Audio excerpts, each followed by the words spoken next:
Exactly as described. So then they sent you a bill for the maintenance charge and you mislaid it.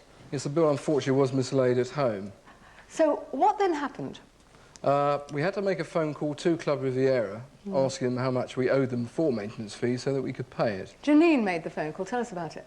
When I phoned, they told me that we no longer owned with them. Why not? Because they'd repossessed us. And what was their manner on the phone? Very rude, abusive, and resorted me to tears. And they still owe you the money for the flat? They still owe us £4,000. So you haven't got the flat, you haven't got the money. Nothing. Alan, can I ask you, has this happened to many owners you're in touch with? It does seem extraordinary.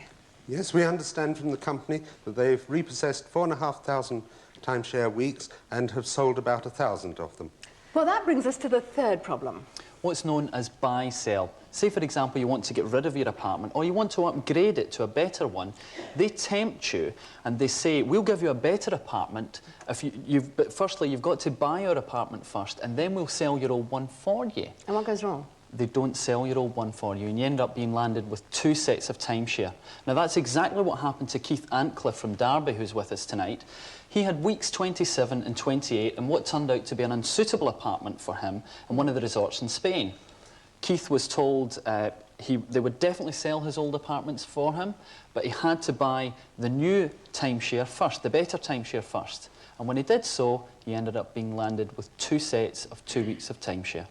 And there's another problem, Keith, with those 2 sets. Tell us about it. That's right. They're both weeks 27 and 28. So you'd have to split yourself in half to be able to do it? Yes. Same thing happened to you, Alan Klein. How many sets of timeshare did you get? I've got 8 weeks because the company didn't sell 4. And you've got an even more serious problem. Yes, I can't visit the sites because I was thrown off.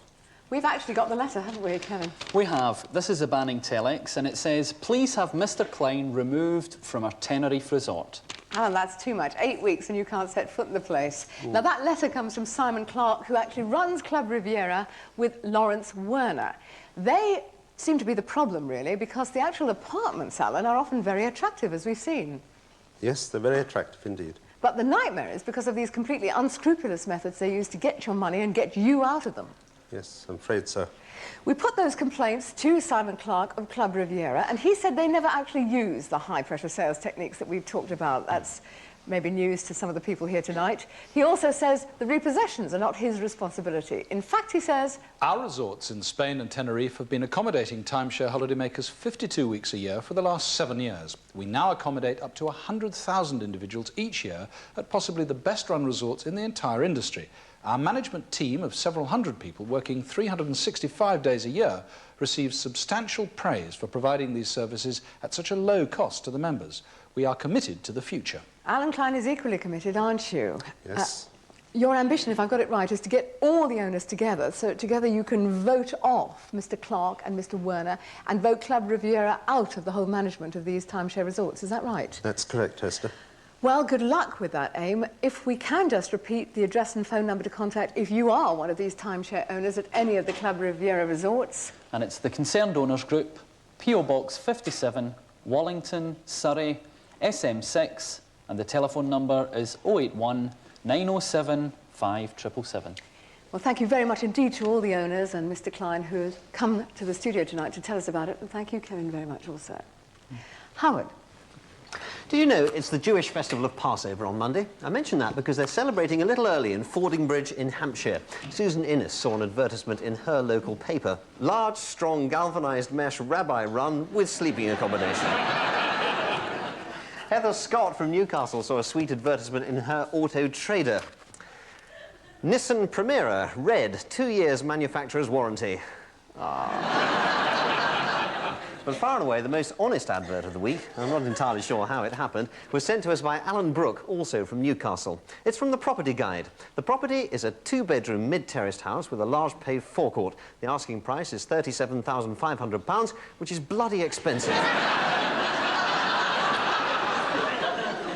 This, of course, is our Jobsworth hat. We award it to any official who sticks to a stupid rule well beyond the call of duty or common sense or indeed any rational thought. Owen Davies suggests that this week we ought to give it to the man who looks after Castle Park in Colchester. He works for a company called Wynters Security in High Street, Colchester. Owen told us. It was Saturday, the 13th of March. It was 6:15, a lovely evening. I'd been shopping with my friend Ella, so we decided to go home through the park. Now, this is a That's Life reconstruction of the two ladies entering Castle Park that fatal evening. Now, onwards. But when we got to the exit we needed, the gates were locked. We walked on to the next set of gates. They were locked too. We walked on to the next gates, a bit worried by this time because the park is surrounded by a wall which is so high we could only just see over it. We did see a van racing along to the next set of gates. Well, by the time we got there, they were locked too. We tore across the park, back to the gate we came in by. We were almost there when we saw the van again, tearing along inside the park. When he saw them, a security guard jumped out of the van. He said, What are you two doing in here? Trying to get out. How did you get in? Well, through the gates, but they all seem to be locked now. That's because it's gone 6 o'clock. Well, does that mean all the gates are locked? It does. You don't surely mean we're going to have to sleep here tonight? You do that. he turned, got into the van and drove away, leaving them standing there.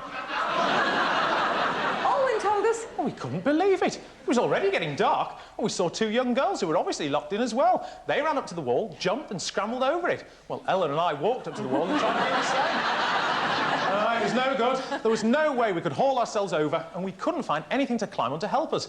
Well, we thought since the guard had seen us near the gates, he'd be sure to come back and let us out.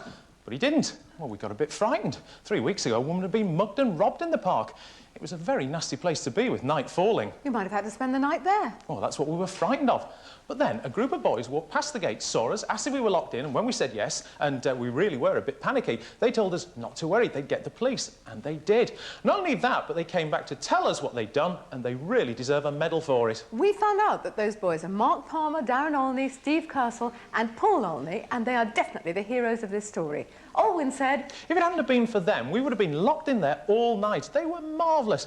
The police arrived a quarter of an hour later, they got in touch with the security firm, and eventually the same blessed guard arrived and let us out. and apologised. You must be joking. He just said, Wasn't my fault. None of this was my fault. he unlocked the gate and drove away. Rude, arrogant, he didn't seem to care a bit. We spoke to Mrs. Broadhurst, who runs Wynters Security with her husband. She said, None of this was intentional. When one of our guards met the two ladies, he tells us he directed them to another gate, which was still unlocked. they don't say that. They say he just said the gates were all locked, so they'd be there for the night. Well, I wasn't there myself, but that's not what I've been told by my guard. Yes, but surely, doesn't it make sense that if he'd really directed them to another gate, they would have gone there and got out? They didn't want to get locked in. They were pretty frightened there in the dark for an hour. And even when he did let them out, when the police called the guard back, he never apologised. Well, then let me apologise to them. I'll go round and take some flowers because we're all very sorry that they were locked in the park. Well, let's hope they do that, because it has happened before in that park. So maybe this little hat will remind Wynters security men that it costs nothing to make sure people are safely out of the park, rather than just stopping, arguing. You might give them a lift yourself, as Alwyn said. They're supposed to be a security firm. Well, they certainly didn't protect our security that night. They certainly did not. Did they, Howard? They certainly didn't. Mr. DJ Patterson of Denton in Manchester sent me my favourite news story of the week. Thanks, Mr. Patterson. Listen to this. Stunned council inspectors walked into the bathroom of a first-floor flat and found it had been turned into a stable. The tenant had stripped out the bathroom and put in a manger so his pet horse could live there. Investigators were staggered to discover the bizarre conversion after neighbours in a tower block in Portsmouth complained of neighing noises. The animal's actual location was discovered when a passing housing officer looked up and saw the horse staring at him from a window. The offending tenant had even put socks on the horse's hooves to cushion its stamping. Perhaps it was preparing for a flat race. A couple of weeks ago, you may remember, we mentioned the lack of safe places for children to play these days. Please do let us know of any